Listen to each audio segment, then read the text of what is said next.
Compartilhar.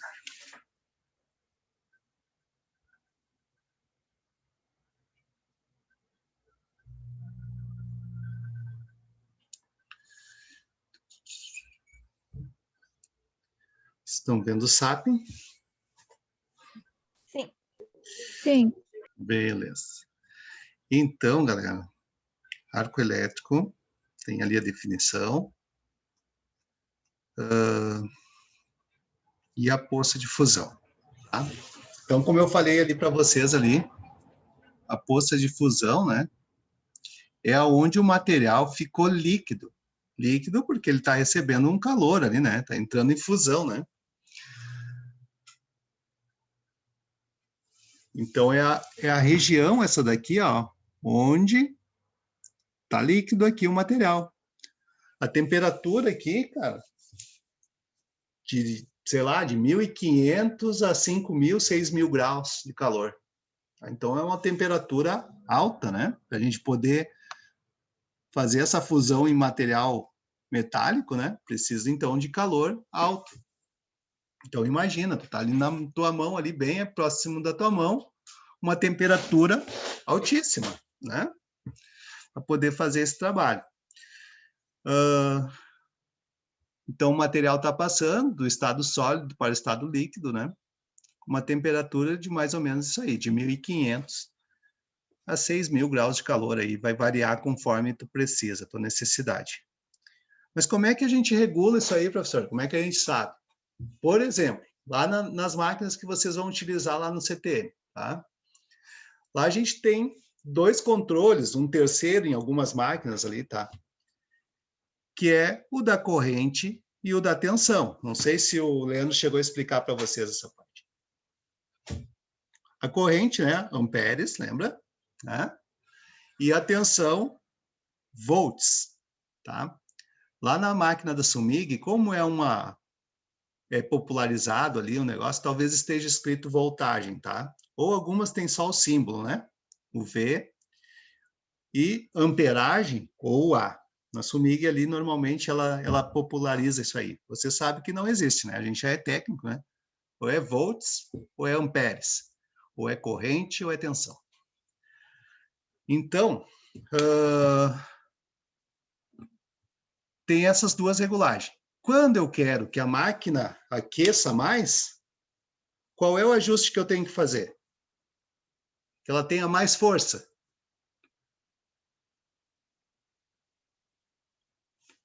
E vou ter que dar aula de elétrica de novo. Tu tem que aumentar a tensão, se não me engano. Exatamente, isso aí, Pedro. Exatamente. A tensão é a força, lembram, né? Show de bola, isso aí. Então, quando eu quero que a máquina aqueça mais, que ela tenha mais força, eu aumento a tensão. Quando eu quero que ela tenha menos, eu diminuo a tensão. Quando eu quero que ela tenha mais material, que ela deposite mais material, mais velocidade, libere mais corrente, tá? Aí eu vou lá no de amperes, no botãozinho de amperes. Tá? Tem essas duas regulagens principais, certo? E existe uma terceira, que é a indutância. Isso depois a gente fala, tá? Indutância. Não vai interferir na força e na velocidade aqui de arame, tá? Então, quem faz essa poça de fusão aumentar ou diminuir é a tensão, certo? Vai fazer o calor aumentar, né? Esse controle, tá, gente? Claro que a gente tem que regular entre os dois, mas a gente vai só aprender na prática essa parte aí. Não tem como eu pegar, eu vou explicar para vocês aqui algumas dicas, vou dar para vocês, né? Mas vai acontecer, vamos supor, o Júlio trabalha com uma inclinação de 70%, de 70 graus. O Pedro trabalha com 60. O João, 67,5. Sei lá, o Marcos trabalha com 58. Então, isso vai depender de soldador para soldador. E esse controle a gente tem que fazer manualmente. Então, eu vou chegar lá. Ah, o Júlio trabalha com 70. Daí eu chego lá, boto, sei lá, o parâmetro lá da minha máquina, né? Parâmetro de soldagem. Chego lá e coloco na Sumig, tem umas que elas... Tu coloca o valor ali da tensão, só que na hora que tu solda, ela dá outro valor, tá? Sumig acontece isso aí. Exab já é um pouquinho diferente, né? Então, tem essas diferenças aí. E de uma máquina para outra pode ter diferença também. Eu posso pegar todas uma fabricação de uma empresa aí de máquina, pegar uma por uma, elas vão ter ali alguns ajustes um pouquinho diferentes uma da outra. Tá? Então, eu chego lá e aumento lá, vamos supor, a tensão para, sei lá, 23. E a corrente eu coloco em 130. Jogando aqui, tá? Não sei. Já para outro colega pode dar diferente. E aí, quais são as coisas que eu tenho que notar? Que o respingo, né, seja diminuído. Quanto menos respingo eu tiver, melhor vai ficar a minha soldagem, tá? Então, é isso que eu tenho que perceber. Que tipo de respingo que eu estou produzindo? Ah, é um respingo fino. Tá. Isso significa o quê? Que a minha tensão está bem próximo, tá, do ajuste. Talvez eu tenha que aumentar um pouquinho. Talvez eu tenha que colocar um pouquinho mais de material. Quando eu digo colocar um pouquinho mais de material, eu tenho que aumentar a corrente. Eu tenho que aumentar a corrente, tá? Então, são ajustes que a gente tem que fazer depois. O respingo é muito grosso, está indo muito material, tu percebe que está indo muito material. O respingo são gotas grossas. Então, vou lá e diminuo um pouquinho a corrente, estou colocando muito material. Tá? Então, são alguns ajustes que a gente tem que fazer. O que está acontecendo nesse momento? O arame está batendo aqui, ó. O arame está batendo aqui sem fundir. Ele funde pouco e aí respinga umas gotas grossas como essa daqui. Tá? Então, é esses controles que a gente vai ter que aprender a fazer, mesmo estando à distância. Aí eu vou mexer nas minhas máquinas aqui, a gente dá um jeito de fazer umas práticas aqui, eu mostro para vocês. Tá? Então, a poça de fusão, gente, a importância dela é que a gente mantenha ela sempre assim, ó, com uma certa molhabilidade, tá? Ela tem que estar líquida. Eu não posso fazer o percurso da minha soldagem aqui, né? Vamos continuar a soldagem para cá. Eu não posso ultrapassar para cá sem que isso esteja assim aberto, ó, a poça de fusão aberta, líquida, tá? Eu tenho que ir mantendo ela aqui, ela que vai determinar a velocidade de percurso. Claro, com a ajuda da regulagem que eu colocar. Se eu colocar mais força, claro que ela vai aquecer mais rápido, né? Então, eu tenho que manter ela aqui, o percurso, sempre líquido, tá? Não posso ultrapassar. Se eu ultrapassar e ela ficar com essa partezinha aqui sólida e aqui líquida, essa partezinha aqui vai ter um defeito, não teve fusão, tá? Então, isso aqui eu tenho que manter. Depois, não sei se tem uns videozinhos aqui, esse aqui não dá para entrar. Metal de base, então, né, gente? A gente vai falar, então, na soldagem. Vou fazer um corpo de solda, tal. Corpo de solda é um teste, né? Vou fazer um teste numa chapa lá, alguma coisa. Eu não vou estar chamando de chapa, né? Quando é um teste de soldagem, tá? É o metal de base. Então, o metal de base ele pode ser chapa de 5 milímetros, chapa de 4 milímetros, de 1/8, chapa de aço carbono, chapa de alumínio, chapa de latão, né? E aí, esse metal de base, a gente tem que preparar ele, tá, gente?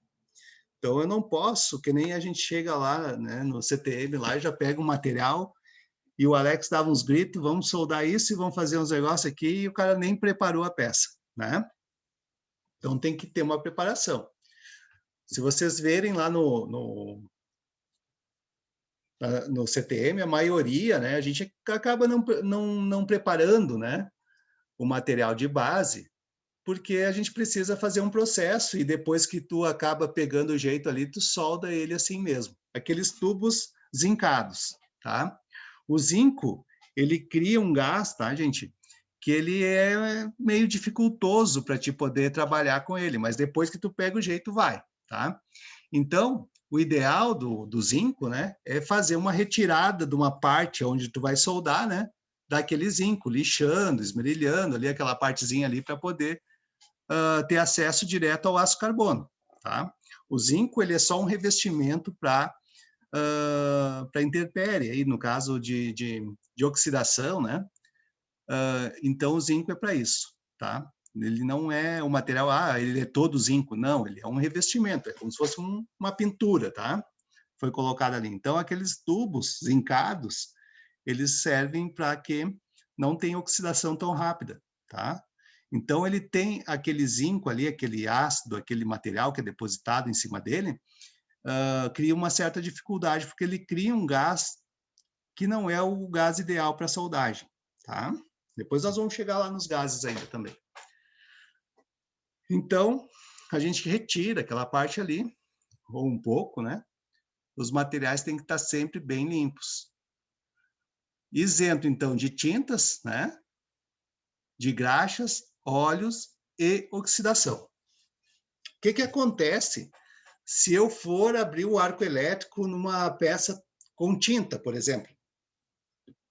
Alguém se arrisca a dizer? Pega fogo? Será que pega fogo? É isso, eu não sei se está certo, mas ele, como a tinta é um tipo de material isolante, acho que ele não vai abrir o arco, né? Exatamente, ele não vai abrir o arco elétrico. Ele isola, tá? Então eu não consigo abrir o arco elétrico. Eu tenho que manter isso aqui limpo. Se tiver graxa, vai soldar, mas vai criar poros, tá? Posso até soldar. Com tinta, depois que queimou a tinta, posso até soldar, mas pode criar poros também, que é uma descontinuidade de soldagem. Óleos, oxidação, não vai deixar eu abrir o arco elétrico conforme tem que ser. Então tem que sempre limpar, principalmente assim, alumínio, gente. Se for soldar alumínio, ele cria um óxido, né? E a gente tem que romper essa barreira de óxido. Então tem que dar uma limpada bem boa para ela não ter problema na hora da soldagem. Então tem várias coisas que a gente tem que cuidar. Não é simplesmente chegar lá, vamos soldar e deu, né? Tem toda uma parte de conhecimento que tem que ter antes. O metal de adição, como eu já falei para vocês, o metal de adição, gente, então é aquela parte da vareta, né? No caso do eletrodo revestido, é aquela parte da alma que vai sendo depositado na poça de fusão e vai fundindo junto com o metal de base, onde se forma a solda. Ele vai ficar em estado líquido, né, por causa do calor, naquela região ali, e vai se fundir junto com a outra parte que está também líquida, né? Está fundindo. Então, é o eletrodo, é o arame de solda, é a vareta lá na TIG, né? Então, são os metais de adição, tá? Esses aqui são os consumíveis de soldagem, que a gente chama, são os mais conhecidos, tá? Consumíveis de soldagem. Qual é o consumível que tu vai utilizar para fazer uma solda de ferro fundido? Um eletrodo para ferro fundido, né? É um consumível de soldagem, tá? Então, o material de adição são os eletrodos, o material a ser depositado, tá? E existem, né, na soldagem, outros tipos também que a gente não usa adição, né? Por exemplo, na TIG. Na TIG, eu tendo uma junta, né? Duas peças bem juntinhas, digamos. Isso aqui fosse metal, vamos supor, né? Tenho duas peças bem juntinhas aqui e eu não preciso adicionar material, tá? Eu posso simplesmente chegar com a tocha aqui e o calor e fazer com que solde isso aqui, essa união aqui, ela se junte, né? Faça uma fusão entre as duas. Então, a gente chama de solda autógena, tá? Sem adição de material, autógena. A gente consegue fazer com a TIG, tá? Depois existem os tipos de juntas, tá? As mais comuns, no caso, que a gente trabalha, né? Vocês vão trabalhar. que é as de topo, daí elas podem ter, então, os chanfros, né, ou não. A de ângulo pode ser um T, sei lá, um canto, um interno, assim como está acontecendo ali, né, na segunda figura aqui. Então, essa solda aqui é uma solda de ângulo. Ela poderia estar que nem aqui, tu soldar por aqui também é uma solda de ângulo. Agora, quando tu solda por fora aqui, é uma solda de canto, tá? E quando tem duas chapas, e tu vai fazer a solda aqui, no caso, é as arestas. Lembra no desenho técnico lá que a gente chamava isso aqui, esses contornos de aresta? Aqui é uma aresta. Então, aqui tem duas arestas, a gente chama de aresta. E sobreposta. Duas chapas, uma em cima da outra, e a gente consegue fazer a soldagem nesses cantos aqui, tá? Então, os mais conhecidos são essas aqui. E aí vai variar a posição onde ela vai estar instalada, essas peças, né? Isso acontece. Daí a gente vai chamar, então, essa parte aí de posições de soldagem. Mas as juntas são sempre essas aqui, tá? Mas as posições de soldagem podem mudar. Então, olha só, uma peça, uma barra chata aqui, uma chapa, né? Chata. A gente, então, quando vai fazer um chanfro, na verdade, é duas peças dessa daqui. Isso aqui eu biselei, ó. Isso aqui é um bisel, tá? E duas, né, como está no desenho de baixo ali, ó, é um chanfro, forma um chanfro, tá? Então, nós vamos trabalhar também desenhando algumas coisas disso aqui, interpretando isso aqui, tá? Fazer a interpretação da simbologia depois. Então, claro, tu vai chegar aqui, tu vai olhar um elemento, né, vamos supor, numa EPS, que é uma especificação de soldagem, tem que saber, a espessura é de tanto, o nariz aqui, ó, isso aqui é de tanto, né? Essa partezinha aqui onde fica, não o chanfro, mas essa partezinha aqui, né? O nariz de, sei lá, 2 milímetros, 3 milímetros, depende da espessura da chapa, da EPS que vem especificada. A raiz aqui tá como fresta, mas é a raiz, tá, gente? E a formação, então, de dois biséis numa chapa, duas chapas, no caso, é o chanfro, tá? Aqui tem mais ou menos o nome, né?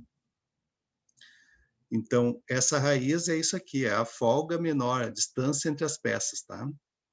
Vai ter alguns lugares que a gente vai ver alguns ângulos, vai desenhar, vai mostrar como é que é essa parte de simbologia e vai identificar aqui os ângulos também. Então, existem vários tipos de chanfros, tá, gente?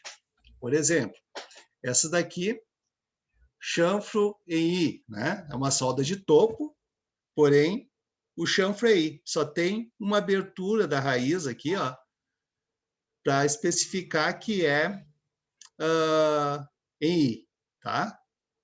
Essa aqui é em V, por exemplo, tá? Em V, a gente pode chamar em V. Essa daqui, meio V, só tem um lado aqui que é chanfrado, que é biselada. Depois aqui, em vez de ser um duplo V, a gente tem um X, tá? Poderia ser duplo V, como tem em outros países, tá? Nos Estados Unidos é o duplo V. O K, então aqui é uma pontinha só aqui, a outra continua reta. Um U, o J, duplo J e o duplo U, tá? Esses são os tipos de chanfros. Depois, tem, às vezes, algumas necessidades, eu vou mostrar para vocês outras também, além dessa daqui, né? Que a gente pode usar um cobre-junta. Esse cobre-junta, tá, gente? É para que a solda não escape aqui nessa raiz, aqui nessa abertura de raiz aqui que ela vai ter. Então, para que não saia demais para cá, para baixo, a gente usa um cobre-junta, tá? E aqui tem outras especificações, então, que a gente tem na hora de soldar, que a gente tem que conhecer, tá? Por exemplo, ZF, a zona fundida, o material fundido aqui dentro. O ZF. Quanto de ZF? Qual é o ZF? Tá? Aí a gente tem que saber qual é o tamanho e tudo mais aqui, né? ZTA, zona termicamente afetada. Quando a gente aporta o calor ali, né?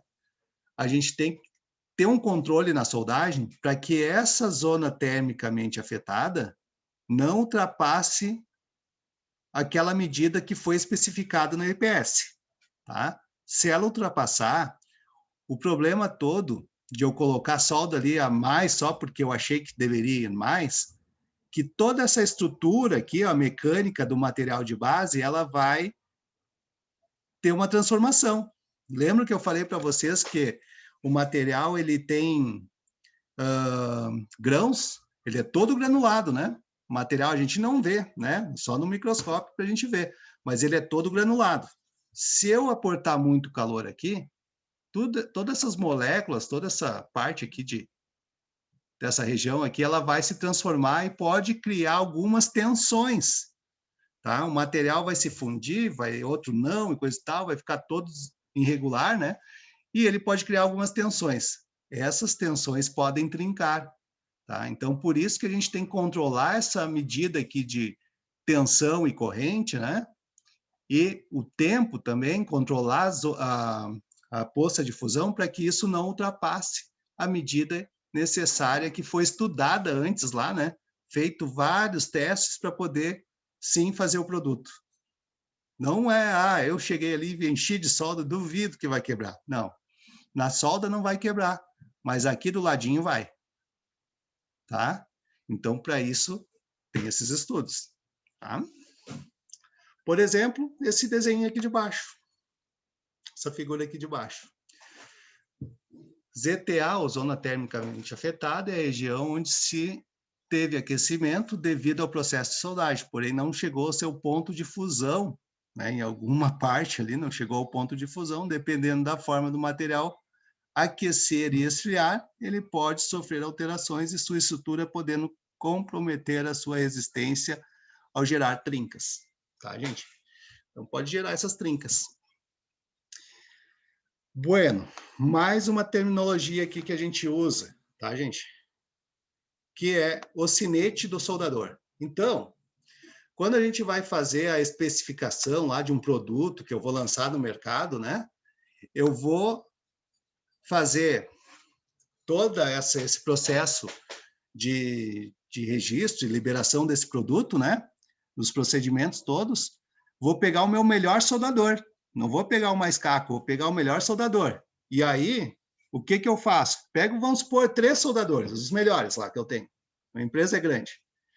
3 ou 4 soldadores. E boto lá um sinete neles, né? Bom, vou fazer agora o meu produto. Mandei para fora, mandei para o mercado para vender. Deu um problema num lote. Quem foi que soldou? O cara que tem o sinete. Sinete número tal. Aí eu vou lá no cara, vou lá e dou mais umas aulas para ele, mais um treinamento e coisa e tal e tudo mais, e aí eu ajusto o soldador, não vou despedir o cara, né? Vou lá e ajusto lá o treinamento para ele lá e mostrando lá o que deu, e ele vai fazer a soldagem, porque ele é um bom soldador, né? Senão não teria escolhido ele. Então, ele vai ter um sinete para mim poder saber identificar então quem foi que soldou. Então, é isso que acontece nas EPS também. A gente precisa ter o sinete, né? Para saber quem foi que soldou aquele produto, tá? Então, é um código, como diz aqui, tem a função de identificar o soldador que realizou determinada soldagem. Tudo bem até aí, gente? Até então, sim. Sim, senhor. Tranquilo. Tranquilo. Por enquanto, está tranquilo. Depois, gente, Sim. então, como eu falei para vocês, que além de ter esses chanfros e tudo mais, coisa e tal, a gente tem depois as posições de soldagem, tá? Essas posições de soldagem, algumas a gente usa no Brasil, tá? Brasileirado, assim, né? Como essas aqui que estão depois dessa numeração aqui dessas letras, tá? Ó, se eu botar 2 peças na posição, em cima da minha mesa aqui, tá? Botar 2 pecinhas assim, elas vão estar planas. Então, sempre a melhor posição de soldar é plana. Vou fazer essa soldagem em cima da minha mesa aqui, vou soldar, é plana. Ah, beleza. Tá? Mas, para os testes de soldagem, para mim qualificar o soldador, existe uma norma, tá? E normalmente essas normas são pela AWS, tá? E é americano, né, gente? Então, 1G, 2G, 3G, 4G, 5G, 6G, 1F, 2F, 3F, 4F, 5F. Então, se eu vou botar para a tradução, né? 1G é a solda de topo na posição plana. Só que ela é de topo, tá, gente? Porém, ela tem um G. Quando tem o G, escrito a letrinha G, significa, tá? Se o cara largar um IPS lá para ti e tem um G. E tu vai lá e pega 2 chapinhas na posição plana e vai lá e solda, tá? Só que tu não viu que tinha, tu não reparou nesse G porque tu não sabe o que que é, tá? Colocou na posição plana, normal, mas só que o G significa groove. Significa que tem um chanfro, tá? Então eu tenho que respeitar qual tipo de chanfro que tem nesse 1G aqui. Daí eu vou lá ver, esse material aqui que eu tenho que soldar, aqui está dizendo que é 1G, então quer dizer que tem chanfro. Sempre que tiver o G acompanhado, tem chanfro. Tá? Então, solda de topo na posição plana. 2G, solda de topo na posição horizontal. Olha só, gente, vamos dar risada um pouco agora. Eu estava dando curso lá para Rondon, né? E tinha um cara que trabalhou no guerra. Nada contra, né? O cara trabalhou no guerra. Né? Guerra quebrou. Tá? Daí o cara... o cara pegou ali, ó. Eu disse para ele, vamos fazer agora a tua provinha aí, né? Faz na posição... faz na posição que a gente comentou lá em sala de aula. Daí ele chegou para mim, tá, é na posição oriental? Fiquei assim, né, cara? Oriental? Não, a gente falou em posição horizontal. Oriental é lá na China, deu certo, né? Não pode ser aqui no Brasil. Puta que pariu. Bah, o cara prestou atenção na aula mesmo. Horizontal, né, cara? Como é que é horizontal? Então, olha só, a gente dá risada, mas acontece. Então, quando eu vou soldar nessa 2G, tá, gente? 2G, quer dizer que eu vou fazer a soldagem aqui, né? Horizontal, né? Na horizontal. Plana, é 90 graus, digamos, aqui, né? Plana, né? Não precisa ser 90 graus, mas de cima para baixo, né? Horizontal, horizonte, né? Já está dizendo, não é oriental, não inventa moda, né? Depois a gente tem a 3G, tá? Então a 3G é a solda de topo na posição vertical, tá? Então é uma das posições mais difíceis aí, por quê? Porque acontece da solda sofrer o efeito da gravidade, né? Ela escorrer, né?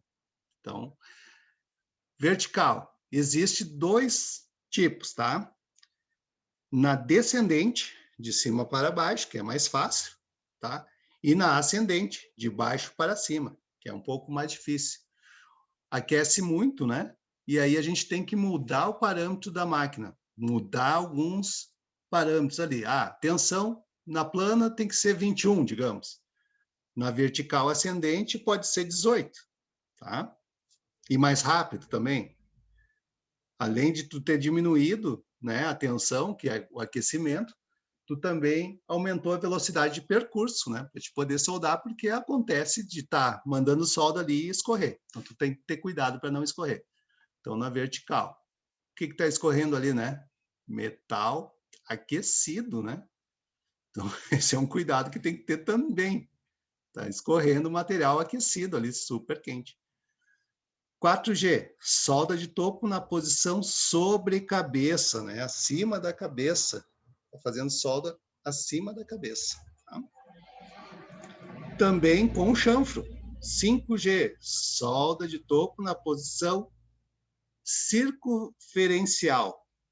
O tubo está na posição horizontal, tá? E tu vai fazer a solda em todo o contorno dele, um tubo redondo, né? Uma tubulação de óleo, sei lá, alguma coisa assim. E depois tem a 6G, que também é um tubo redondinho, porém ela está na posição de 45 graus. Então essa aqui é a posição mais difícil, porque tu vai passar por todas elas, né? E ela vai estar em 45 graus ainda.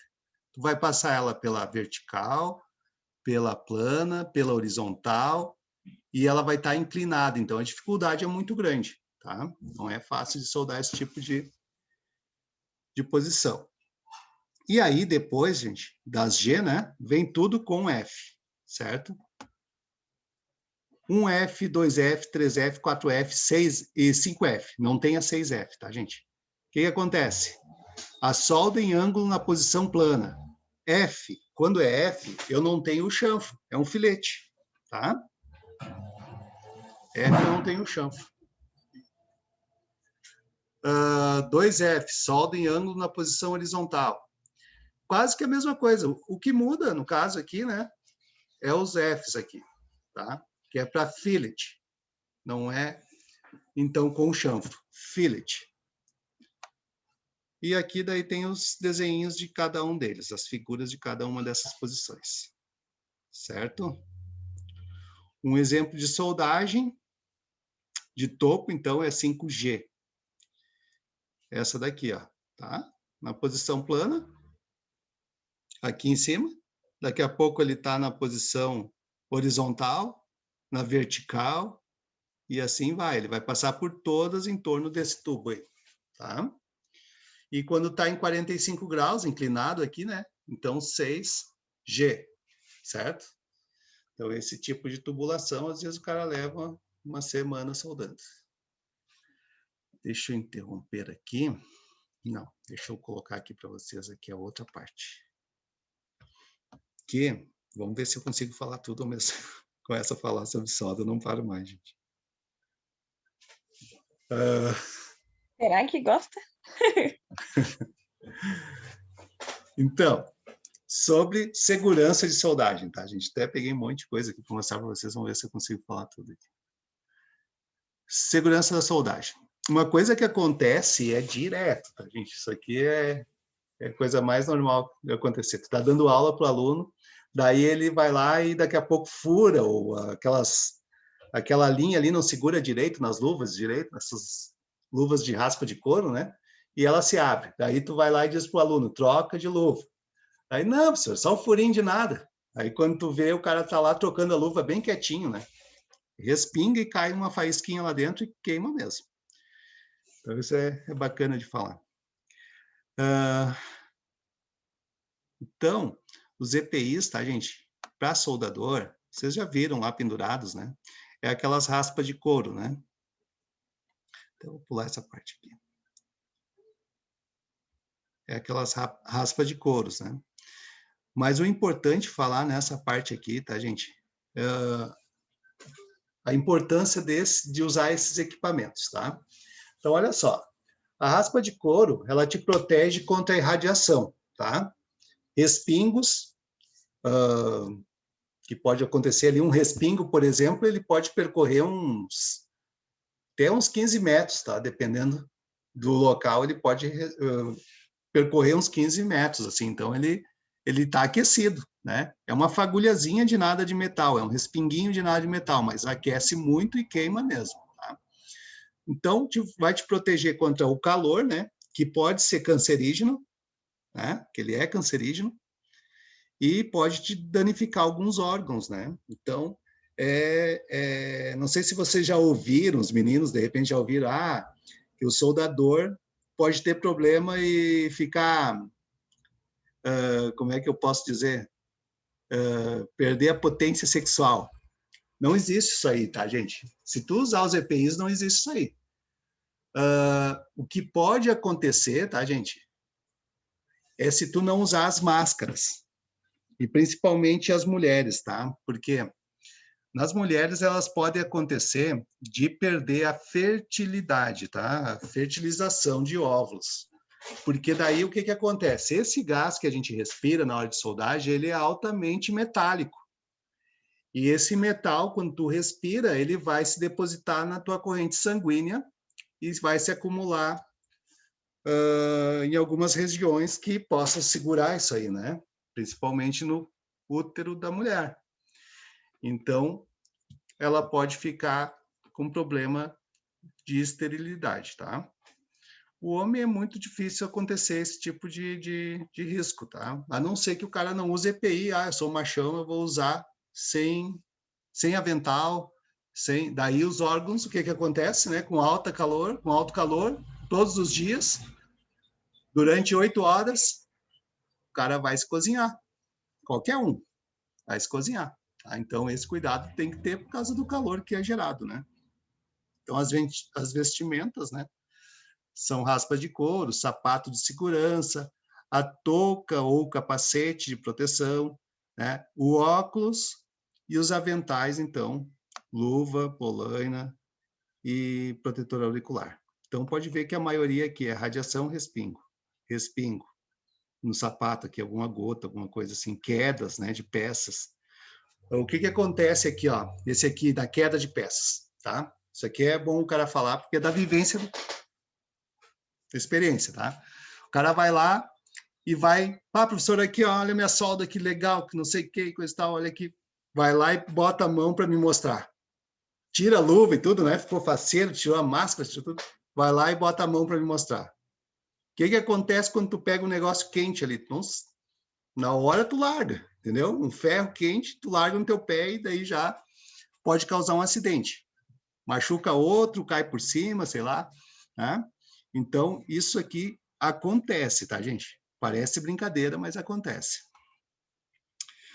Respingos aqui, touca, por exemplo, né? Respingo na cabeça, no cabelo, então queima mesmo. Os óculos, claro, tem que usar, né? Mas esse óculos, oi? Tem 1 minuto e meio só de reunião, não sei se quer começar outra já. Gente, pode ser, começa outra. E aí eu termino mais rapidinho, tá? Pode ser? Pode ser. Pode ser.